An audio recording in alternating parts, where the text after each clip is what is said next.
We talk about freedom of speech, but freedom of speech is predicated on freedom of thought. And freedom of thought is predicated on knowing how your mind works.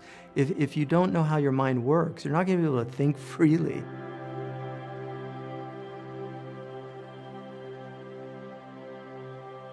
The liberal arts traditionally were tools that you learned, you acquired, in order for your mind to work properly. So we learned grammar because language is very complicated. The nuances of language are complicated. We learn logic because logic is the grammar of thought. We make a lot of sloppy thinking because of the shackles of our own minds. So we quickly move to hasty generalization. And then finally, rhetoric, which was the art of communicating in the best way what was in your own heart to others. It was the art of persuasion, because in a civil society, you want persuasion with words to be the means by which you govern your society, not persuasion by force.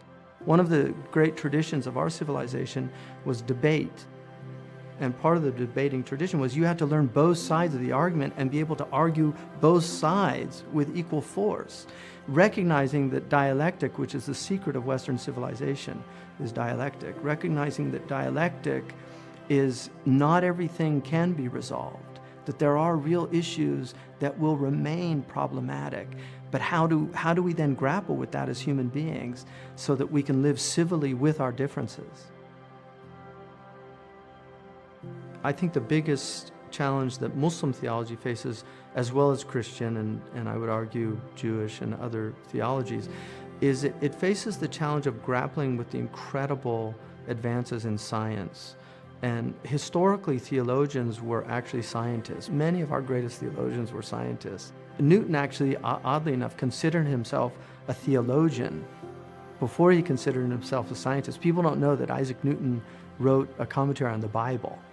And so this divorce of science and religion has really ruptured our society. And so I think that's a real challenge, to find people that have adequate knowledge of modern science as well as deep knowledge of theology, and also vice versa. Finding ways to bridge these things can only be done with philosophy.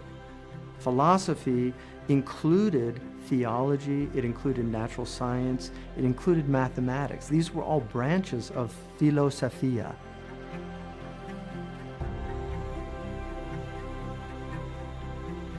What we're trying to do is create conversations. So the first edition was about metaphysics, so we begin at the beginning.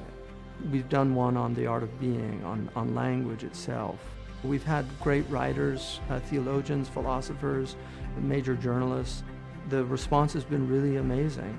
My hope in terms of Renovatio and anything that I do is trying to restore that childlike understanding of the world, that the world is a marvelous place. The world, it's a terrible place and it's a beautiful place. And I think Dickens nailed it when he said it's the best of times, it was the worst of times. But we have to love the world because it's the only one we have for now. And it really is a stunning place. This is a place where the sun rises every morning and spring comes back. It's everything out there is displaying hope constantly. Animals will go looking for water until they find it, but they're looking.